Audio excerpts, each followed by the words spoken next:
braquage chez Batman. Je vais vous montrer.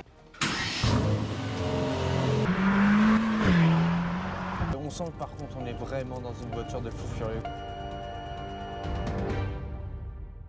Bonjour à tous, j'espère que vous allez bien. On vient de faire un braquage chez Batman. Je vais vous montrer, on a récupéré l'exclusivité automobile, l'exclusivité allemande, le must de la meilleure marque de corbillard au monde, le monstre.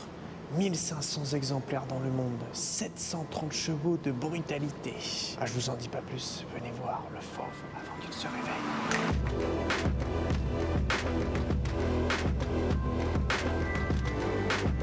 Je vous laisse faire un petit tour admirer.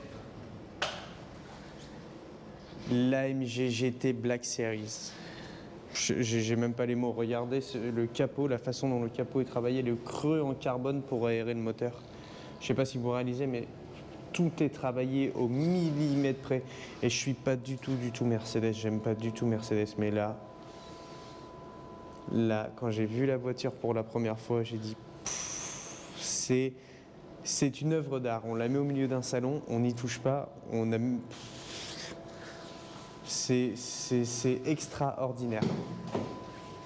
L'intérieur, tout Alcantara comme une voiture de course. Avantage, alors là, très avantageux, j'y croyais pas, les baquets sont beaucoup plus confortables que ceux d'une GT3 RS.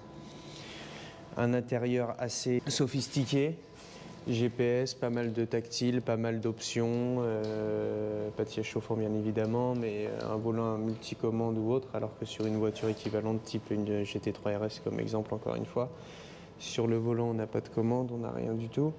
Là on a pas mal d'options. Les rappels de carbone qui sont dingues. Ici, vous avez du carbone au bas de la portière. Ici, sur le bas de caisse, qui est aussi en carbone. Un rappel ORS. Là, regardez, vous avez une ficelle pour fermer la portière. Donc chez Porsche, ça permet de fermer et d'ouvrir. Bon, là, il y a une vraie clenche, mais pareil, on a une ficelle pour refermer en comparo. L'aileron amovible. Ça, c'est extraordinaire, c'est magnifique. L'aileron, il est gigantesque. 4 sorties d'échappement, un diffuseur en carbone, 1500 exemplaires dans le monde et une entre les mains de Miss Mus dans la cave de Batman. Et le mieux, vous savez quoi? On va aller l'essayer ensemble.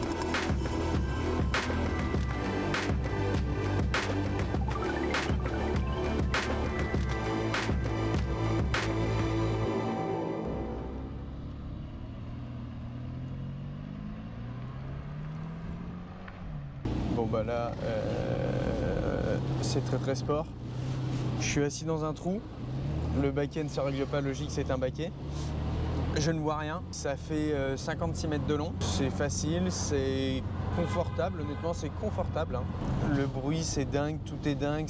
On sent que par contre, on est vraiment dans une voiture de fou furieux. Quand ça se voit à la tête des gens et ça se voit dès qu'il y a une vitrine, dès qu'il y a un reflet ou autre, c'est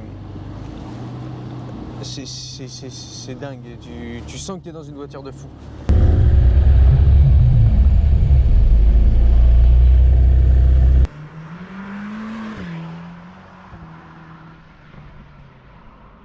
C'est bon, on est enfin sorti de Paris.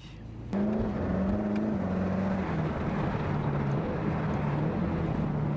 vous voyez, c'est très coupleux. Du fait d'avoir les deux turbos, etc., je m'attendais pas à ça. Alors par contre, pour être franc avec vous, je m'attendais à quelque chose de beaucoup plus brut. Et c'est vachement, je vais pas dire aseptisé, mais un petit peu quand même. Je m'attendais à quelque chose de beaucoup plus vif, un peu plus dangereux, etc. Mais dans le comportement, bon, on sent que c'est une propulsion, ça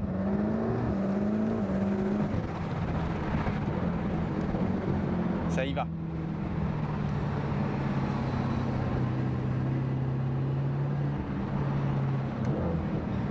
On est venu tourner à Paris, on n'aurait jamais dû venir tourner à Paris. On s'était dit tiens, on va faire comme tout le monde, ils font tous des vidéos sur Paris, ça a l'air exceptionnel. Au final, Paris c'est une grande galère quand on veut faire des vidéos, on est bloqué à l'arrêt dans les bouchons, les voitures elles prennent cher, on s'amuse pas, les routes c'est super nul, on est beaucoup mieux dans notre campagne pour faire des vidéos. Donc à partir de maintenant, on a essayé, il fallait qu'on teste, on n'y retournera plus. Non, ce qui est impressionnant quand on la conduit par contre, c'est la largeur de la voiture. On voit très mal. Autant vous voyez, si je compare beaucoup au GT3 RS parce que c'est, je pense, la voiture que je connais le mieux. Et une GT3 RS c'est très gros, etc. Mais celle-ci c'est aussi gros, voire plus gros. Mais par contre on voit rien, le capot est super long comme un Z4. En vrai cette voiture ça me fait vachement penser, si on devait dire ça comme ça, c'est un Dodge Viper allemand.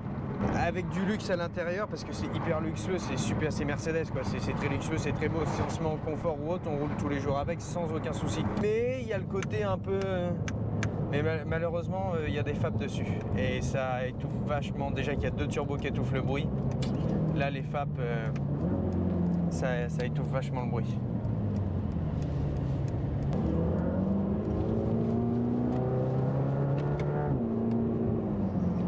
Ouais, le châssis, il est vraiment pas mauvais. C'est particulier, mais ça sent un peu le décrochage quand même de dernière minute dont on s'attend pas.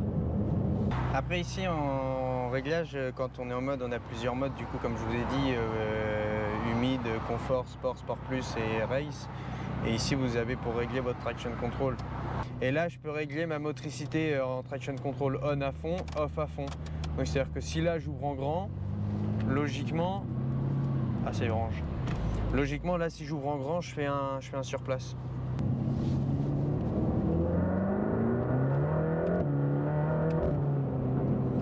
Là vous voyez,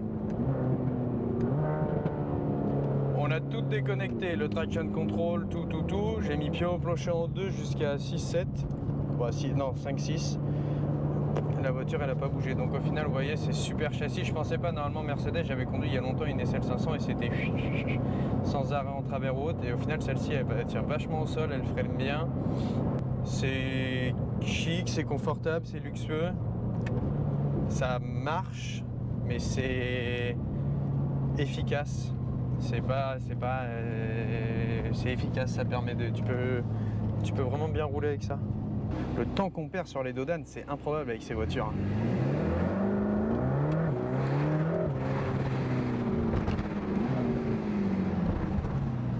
Bon, par contre on le rattrape entre 2 dodanes. Ça accélère très fort.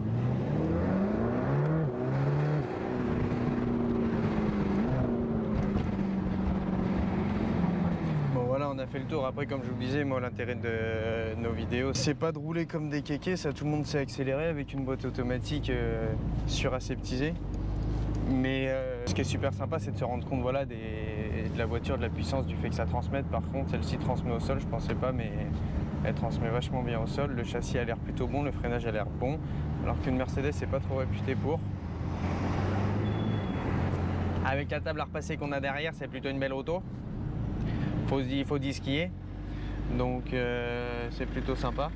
Bon les amis, j'espère que cette vidéo vous a plu, cette petite virée parisienne. Écoutez, on l'a fait une fois, on ne le refera plus jamais. Paris en voiture, on a voulu essayer, ils le font.